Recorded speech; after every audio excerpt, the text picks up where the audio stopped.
আমার প্রিয় ছাত্রীরা, আজকে আমরা অ্যাসিড ক্ষার লবণের সেকেন্ড পার্টটা পড়ব। ফার্স্ট পার্ট নিয়ে আমার একটা ভিডিও আছে, তোমরা এখনও যদি সেটা না দেখে থাকো অবশ্যই দেখবে। আগের পার্টটা দেখে নেবে, তারপর এটা দেখবে। এই পার্টটায় আমরা হাইড্রোক্লোরিক অ্যাসিড, সালফিউরিক অ্যাসিড এবং নাইট্রিক অ্যাসিড, এই তিনটে অ্যাসিডের ইন্ডিভিজুয়াল যে প্রপার্টিসগুলো রয়েছে, মানে রাসায়নিক ধর্মগুলো, সেগুলো নিয়ে আলোচনা করব। আচ্ছা, রাসায়নিক ধর্মের মধ্যে আমরা এখানে বেশিরভাগটা আলোচনা করব এই তিনটে অ্যাসিডের বিভিন্ন কেমিক্যাল রিয়াকশানস নিয়ে। তো এখানে বেশ কিছু রিয়াকশানস রয়েছে যেগুলো তোমাদের লিখে প্র্যাকটিস করতে হবে, একটু মনে রাখতে হবে। তো এতগুলো রিয়াকশানস মনে রাখার জন্য একটু সহজ উপায় আমি এখানে বলবো। এই সহজ উপায়গুলো যদি তোমরা বুঝে সেই মতো যদি প্র্যাকটিস করতে পারো, তাহলে দেখবে যে রিয়াকশানসগুলো মনে রাখা অনেক সহজ হচ্ছে। তো যেভাবে আমি বলবো সেইভাবে একটু ফলো করার চেষ্টা করবে। আচ্ছা, আমরা দেখো জানি যে hydrochloric acid, sulphuric acid, nitric acid তিনটেই হচ্ছে তীব্র অ্যাসিড। তো আমরা প্রথমে দেখি এদের আয়নীভবন বিক্রিয়াগুলো।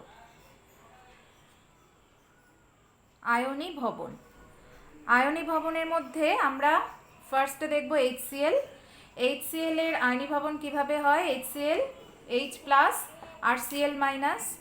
তো HClটা আমি এইভাবে লিখছি, HCl কিভাবে ভাঙবে? H প্লাস আর Cl মাইনাস। H2SO4 কিভাবে ভাঙবে? H2SO4 এর ক্ষেত্রে দেখো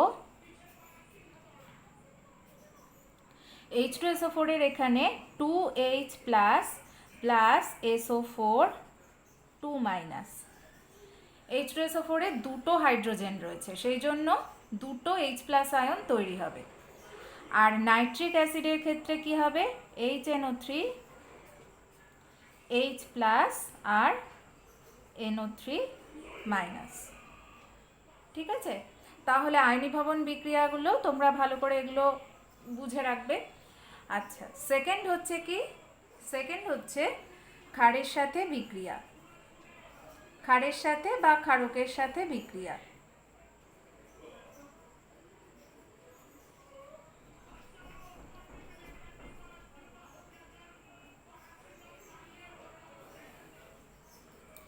এখানে আমরা দেখি যে কিভাবে আমরা মনে রাখবো ক্ষারকের সাথে বা ক্ষারের সাথে অ্যাসিডের বিক্রিয়ায় কি হয়? লবণ আর জল তৈরি হয়। তাহলে আমরা এইভাবে একটা স্কিমের মতো বানিয়ে নেব যে অ্যাসিড প্লাস ক্ষার ইজ ইকুয়াল টু হচ্ছে লবণ প্লাস জল। এইটা হচ্ছে আমাদের স্কিম। তা এইটা যদি তোমরা মনে রাখো, তাহলে এবার এক একটা অ্যাসিড বসিয়ে দাও এবং তার সাথে ক্ষারের বিক্রিয়ায় করেসপন্ডিং লবণ আর জলটা তৈরি হবে, সেই মতো রিয়াকশানগুলো লেখো। যেমন দেখো, ফার্স্টে আমরা দেখছি HCl। তো HCl এর ক্ষেত্রে দেখো HCl একটা অ্যাসিড, তাহলে আমি ফার্স্টে অ্যাসিডের জায়গায় HClটা লিখলাম। HCl প্লাস ক্ষার, যে কোনো একটা তীব্র ক্ষার নিলাম, NaOH। তাহলে অ্যাসিড প্লাস ক্ষার হয়ে গেল অ্যাসিড HCl আর NaOH ক্ষার।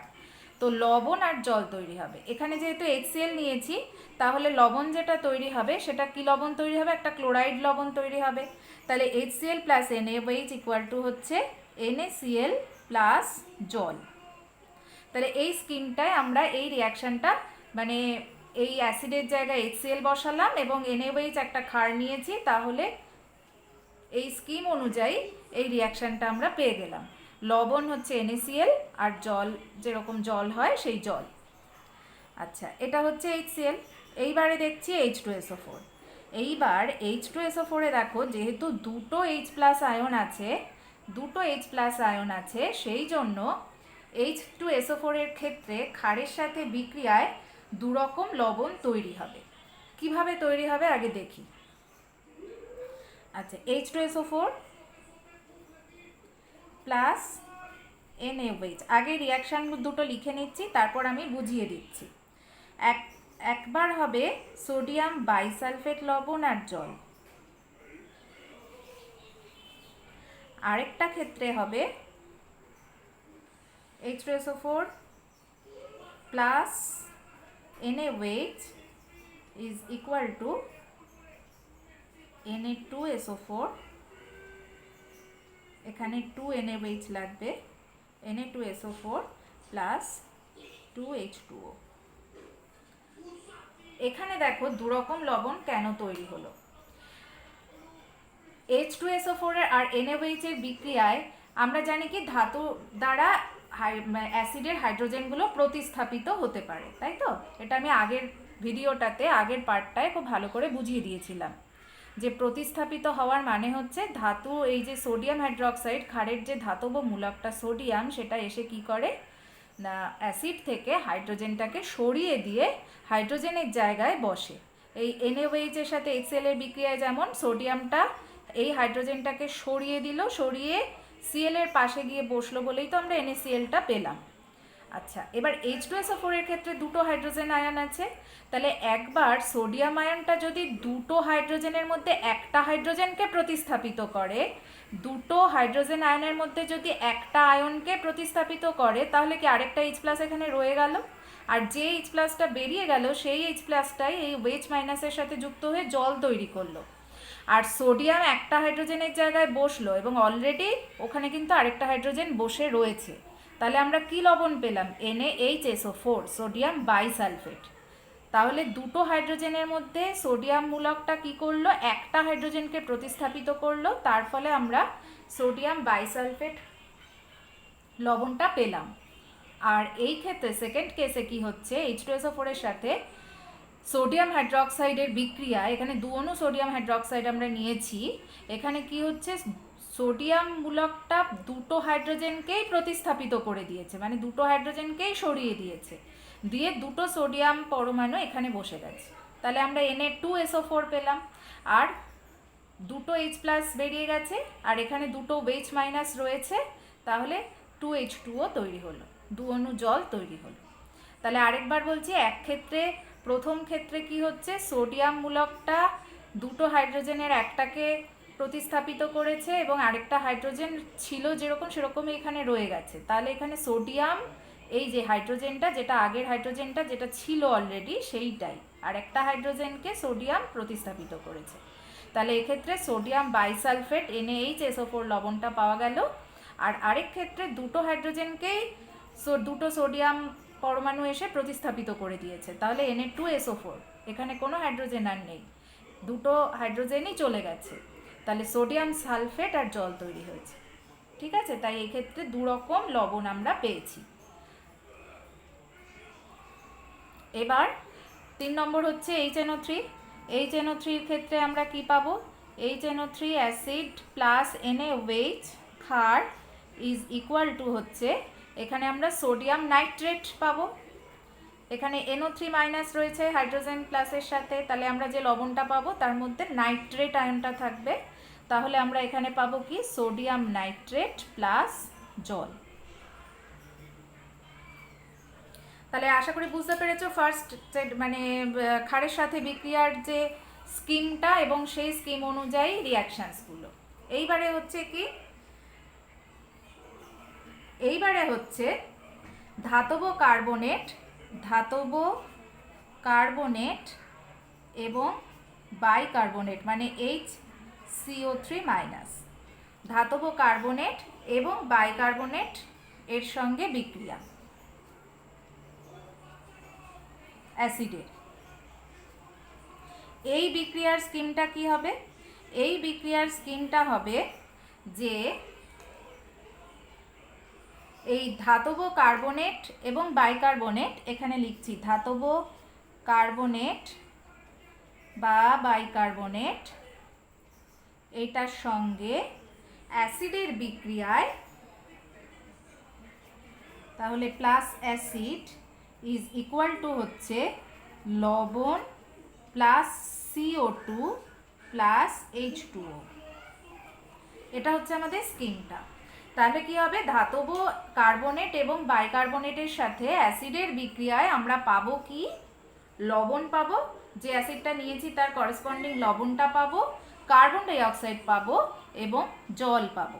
তাহলে এইটা হচ্ছে আমাদের স্কিমটা। এইবার এই অনুযায়ী আমরা এবার রিয়াকশানসগুলো লিখে ফেলি।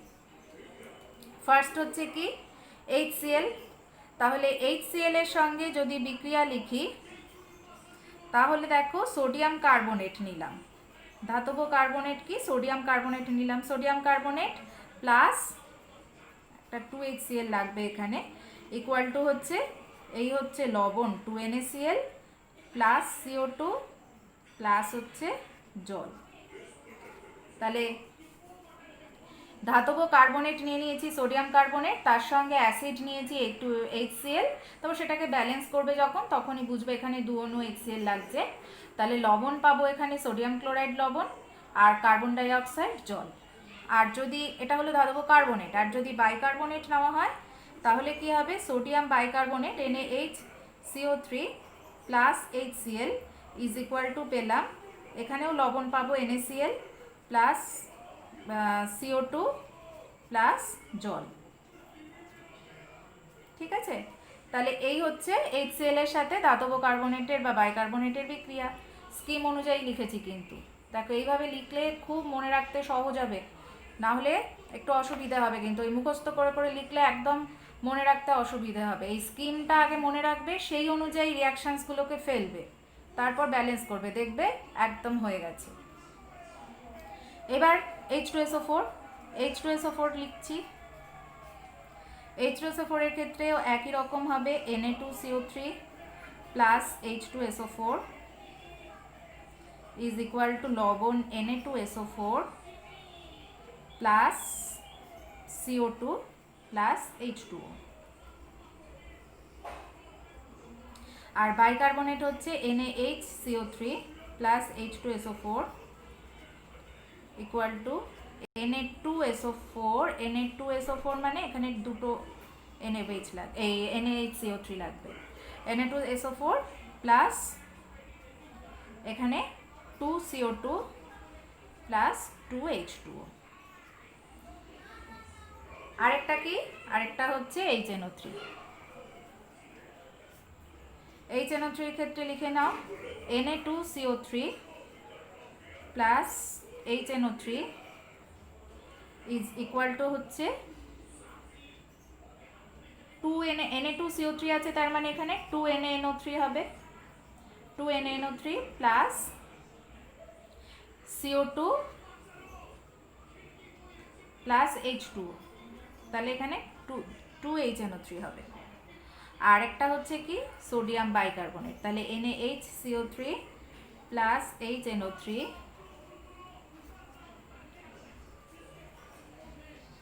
NaNO3 plus H2O plus CO2। আশা করি বুঝতে পেরেছো। এই স্কিমটা অনুযায়ী এই রিয়াকশানসগুলোকে জাস্ট বসিয়ে দিয়েছি, ধাতব কার্বনেটের জায়গায় সোডিয়াম কার্বনেট, বাইকার্বনেটের জায়গায় সোডিয়াম বাইকার্বনেট, আর অ্যাসিডের জায়গায় একবার HCl, একবার H2SO4, একবার HNO3। তাহলে তৈরি হচ্ছে লবণ CO2 H2O, তারপরে ব্যালেন্স করা। ঠিক আছে, তাহলে এই রিয়াকশানসগুলো তোমরা এই স্কিম অনুযায়ী অনায়াসে মনে রাখতে পারবে। আচ্ছা, এবারে আমরা ধাতুর সাথে অ্যাসিডের বিক্রিয়া পড়ব। তো ধাতুর সাথে অ্যাসিডের বিক্রিয়া আমরা প্রথমে HCl আর সালফিউরিক অ্যাসিডটা পড়ব, মানে H2SO4, পরে আমরা HNO3টা পড়ব, যেহেতু HNO3-র মধ্যে কতগুলো বিশেষ টাইপের বিক্রিয়া রয়েছে। দেখো, হাইড্রোজেনের থেকে বেশি তড়িৎ ধনাত্মক ধাতু যেগুলো, সেগুলো হচ্ছে calcium, magnesium, zinc, iron, magnesium, tin, এগুলো হচ্ছে হাইড্রোজেনের থেকে বেশি তড়িৎ ধনাত্মক। আবার হাইড্রোজেনের থেকে কম তড়িৎ ধনাত্মক হচ্ছে কপার, সিলভার ইত্যাদি। তো হাইড্রোজেনটা মাঝামাঝি রয়েছে, মানে হাইড্রোজেনের ওপরে রয়েছে এরা, হাইড্রোজেনের নিচে রয়েছে এরা, হাইড্রোজেনের নিচে রয়েছে এরা, আর হাইড্রোজেনের ওপরে রয়েছে এরা। হাইড্রোজেনের ওপরে যারা রয়েছে, মানে এই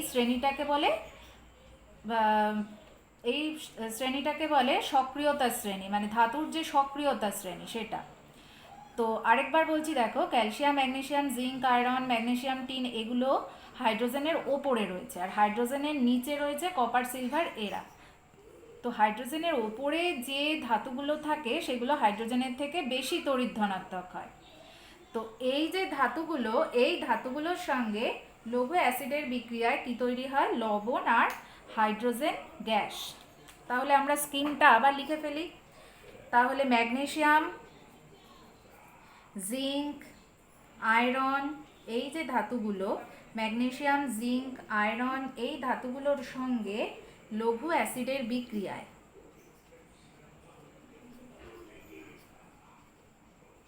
লৌহ অ্যাসিডের বিক্রিয়ায় কি তৈরি হবে? লবণ আর হাইড্রোজেন গ্যাস। হাইড্রোজেন গ্যাস, গ্যাসের চিহ্নটা সবসময় এইভাবে ঊর্ধ্বমুখী একটা অ্যারো দিয়ে বোঝানো হয়।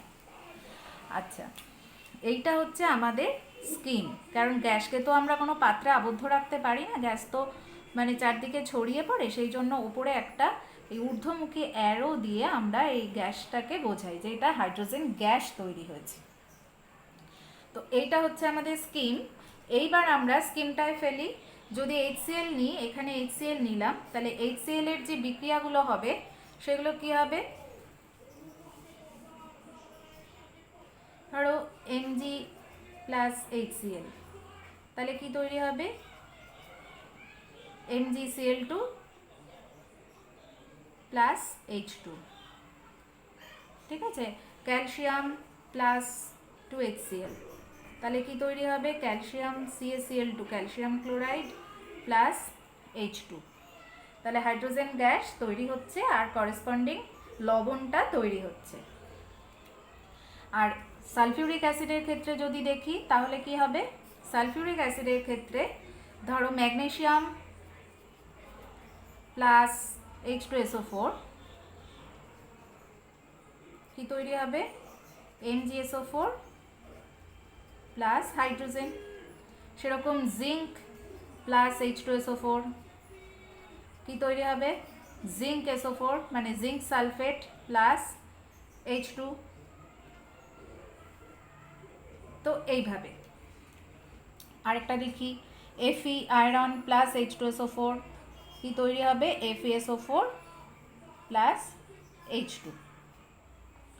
তাহলে ম্যাগনেসিয়াম, জিঙ্ক, আয়রন ইত্যাদি এই ধাতুগুলোর সঙ্গে যদি অ্যাসিডের বিক্রিয়া হয় তাহলে কি তৈরি হয়? লঘু অ্যাসিড নিলেই হবে, তাহলে তৈরি হবে লবণ আর হাইড্রোজেন গ্যাস।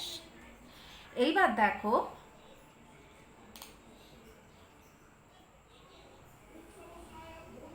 আচ্ছা, এইবার দেখো আমরা H2SO4 এর ক্ষেত্রে দেখি যে যদি আমরা জিঙ্ক নিই, কপার নিই, অ্যালুমিনিয়াম নিই, টিন নিই, তাহলে জিঙ্ক, কপার, অ্যালুমিনিয়াম, টিন এই যে ধাতুগুলো যদি নিই, এর সঙ্গে যদি ঘন H2SO4 মানে কনসেন্ট্রেটেড H2SO4 এর যদি বিক্রিয়া হয় তাহলে সালফার ডাইঅক্সাইড গ্যাস তৈরি হয়। সালফার ডাইঅক্সাইড গ্যাস তৈরি হয়।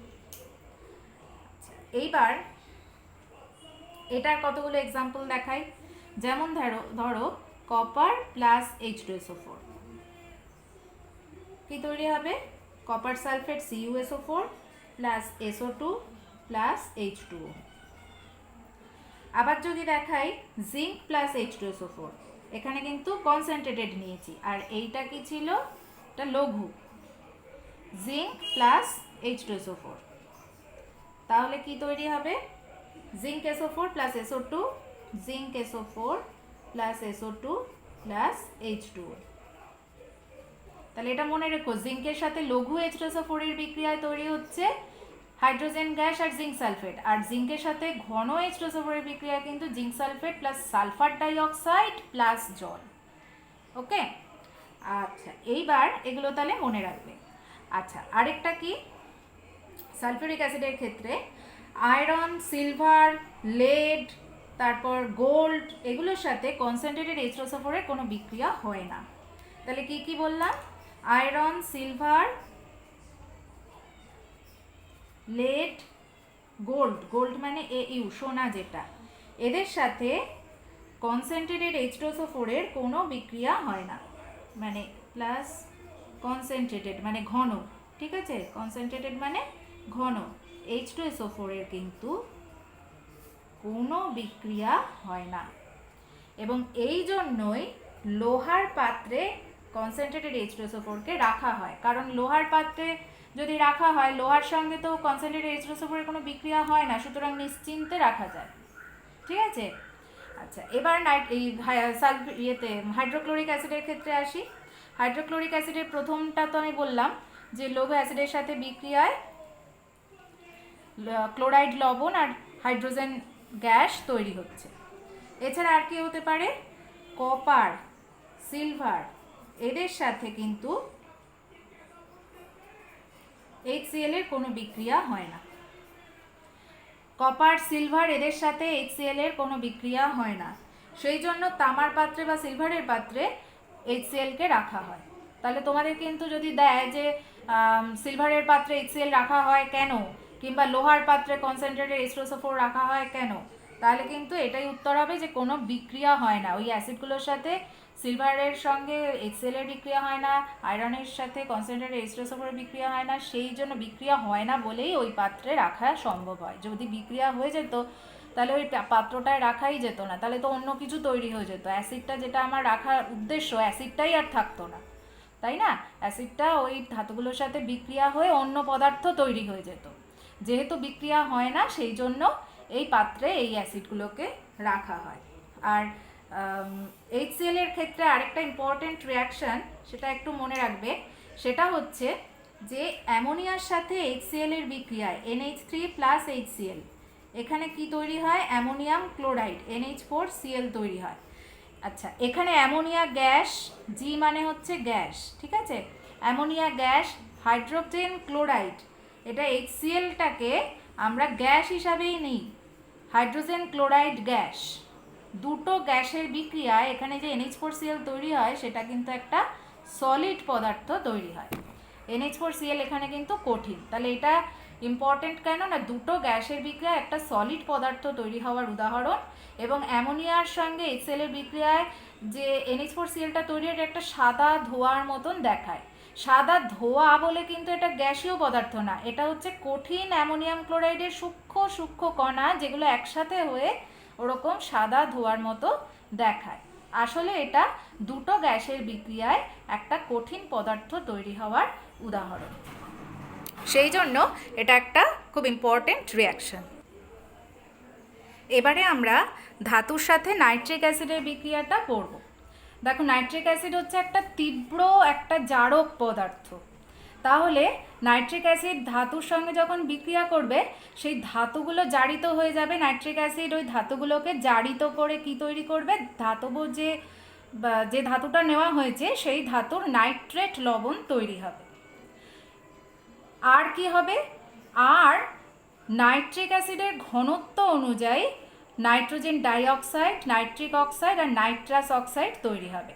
ঘনত্ব অনুযায়ী বলতে কি বোঝাচ্ছি না, যদি আমি খুব ঘন নাইট্রিক অ্যাসিড নিই তাহলে তৈরি হবে নাইট্রোজেন ডাইঅক্সাইড। যদি মাঝারি ঘন নাইট্রিক অ্যাসিড নেওয়া হয়, মানে 1:1 মানে 1 ভাগ জল আছে, 1 ভাগ কনসেন্ট্রেটেড নাইট্রিক অ্যাসিড আছে, মানে ঘন নাইট্রিক অ্যাসিড আছে, তাহলে মাঝারি ঘন নাইট্রিক অ্যাসিড যদি নেওয়া হয় তাহলে তৈরি হবে নাইট্রিক অক্সাইড। আর যদি লঘু HNO3 নেওয়া হয়, মানে যেখানে জলের পরিমাণটা বেশি, নাইট্রিক অ্যাসিডের পরিমাণটা কম, সেটা যদি নেওয়া হয় তাহলে তৈরি হবে নাইট্রাস অক্সাইড, N2O, যেটাকে লাফিং গ্যাস বলা হয়। তাহলে এইবার আমরা ধাতুর সাথে নাইট্রিক অ্যাসিডের বিক্রিয়াগুলো দেখি। আচ্ছা, আরেকটা হচ্ছে কি, এই ধাতুর সাথে নাইট্রিক অ্যাসিডের বিক্রিয়াগুলো পড়ার সময় তোমরা মনে রাখবে, একটা হচ্ছে নাইট্রিক অ্যাসিডের ঘনত্ব অনুযায়ী তার প্রোডাক্টগুলো, রিয়াকশানের প্রোডাক্টগুলো তৈরি হয়। আর কিসের ওপর নির্ভর করে, আরেকটা নির্ভর করে বিক্রিয়ার উষ্ণতার ওপর, উষ্ণতা। 2 নম্বর হচ্ছে অ্যাসিডের গাঢ়ত্ব, আর 3 নম্বর হচ্ছে ধাতুর সক্রিয়তা। ধাতুর সক্রিয়তা, এই 3টে শর্তের ওপরে নির্ভর করে কি পদার্থ তৈরি হবে সেটা নির্ভর করে।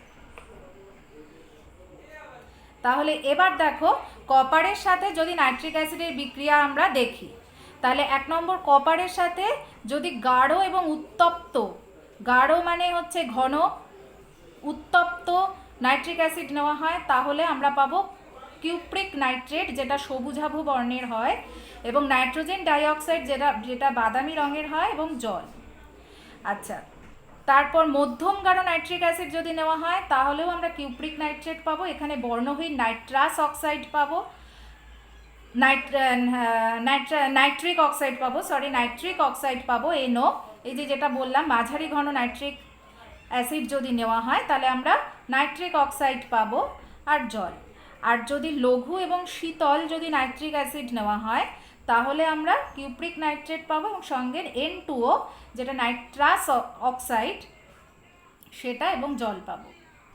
ঠিক আছে, আরেকটা বিশেষ রিয়াকশান যে এই উত্তপ্ত কপারের সঙ্গে যদি নাইট্রিক অ্যাসিডের বাষ্প চালনা করা হয়, উত্তপ্ত কপারের উপরে নাইট্রিক অ্যাসিড বাষ্প যদি চালনা করা হয় তাহলে আমরা কালো রঙের কিউপ্রিক অক্সাইড পাবো এবং নাইট্রোজেন গ্যাস পাবো, সঙ্গে পাবো জল।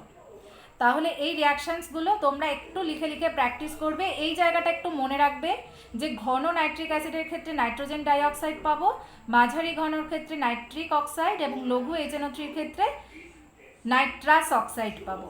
যদি জিঙ্ক আর ম্যাগনেসিয়াম এই ধাতুগুলোর সাথে নাইট্রিক অ্যাসিডের বিক্রিয়া আমরা লেখার চেষ্টা করি তাহলেও কিন্তু শর্ত আর বিক্রিয়াজাত পদার্থগুলো একই রকম হবে। তোমরা একটু নিজেরা লিখে এটা প্র্যাকটিস করবে এবং অসুবিধা হলে আমাকে অবশ্যই জানাবে।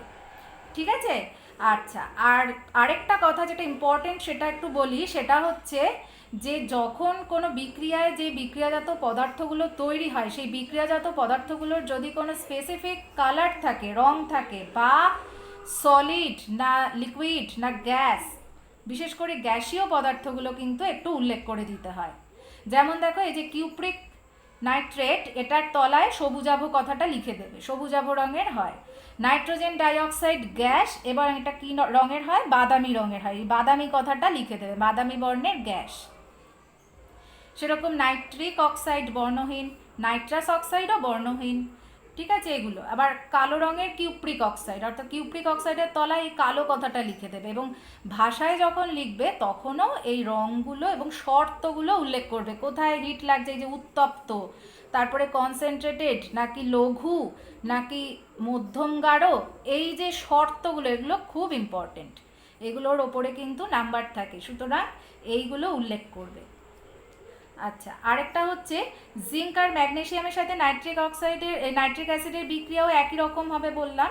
আর স্পেসিফিক দুটো স্পেশাল রিয়াকশান যেগুলো আমি লিখে দিয়েছি সেটা হচ্ছে এইটা, লঘু এবং শীতল নাইট্রিক অ্যাসিড যদি নেওয়া হয় তাহলে জিঙ্ক নাইট্রেট লবণ, অ্যামোনিয়াম নাইট্রেট এবং জল তৈরি হয়। আর ম্যাগনেসিয়ামের ক্ষেত্রে লঘু এবং শীতল নাইট্রিক অ্যাসিডের বিক্রিয়ায় ম্যাগনেসিয়াম নাইট্রেট লবণ এবং হাইড্রোজেন গ্যাস তৈরি হয়। ঠিক আছে, তো এই রিয়াকশানসগুলো আমি যেভাবে বললাম প্রত্যেকটা রিয়াকশান এই স্কিমে ফেলে স্কিমটা আগে মনে রাখবে যে কি তৈরি হচ্ছে, সেই স্কিমটা আগে মনে রাখলে সেই স্কিমে যদি তোমরা অ্যাসিড ফেলো অ্যাসিডগুলোকে, তাহলে দেখবে রিয়াকশানসগুলো মনে রাখা অনেক সহজ হচ্ছে এবং সেই রুলটা ফলো করে তোমরা রিয়াকশানসগুলো বারবার প্র্যাকটিস করো। এখনও যারা আমার চ্যানেলটা সাবস্ক্রাইব করোনি তাদেরকে বলছি তোমরা অবশ্যই সাবস্ক্রাইব করে নাও, তাহলে আমি যে ভিডিওগুলো পোস্ট করব সেগুলো পেতে তোমাদের সুবিধে হবে। আর যদি আমার ভিডিওগুলো ভালো লেগে থাকে অবশ্যই তোমরা লাইক দেবে, শেয়ার করবে। ঠিক আছে, তাহলে আমিও আরও বেশি বেশি করে উৎসাহ পাবো। আর আগের ভিডিওটা যারা দেখোনি, অ্যাসিড বেস সল্ট এই চ্যাপ্টারের যে আগের ভিডিওটা, সেটা যারা তোমরা এখনও দেখোনি তারা অবশ্যই কিন্তু ওইটাও দেখে নেবে। আমি আগের ভিডিওর লিঙ্কটা আমি ডেসক্রিপশন বক্সে দিয়ে দেবো। ঠিক আছে, সবাই ভালো থেকো, বাই।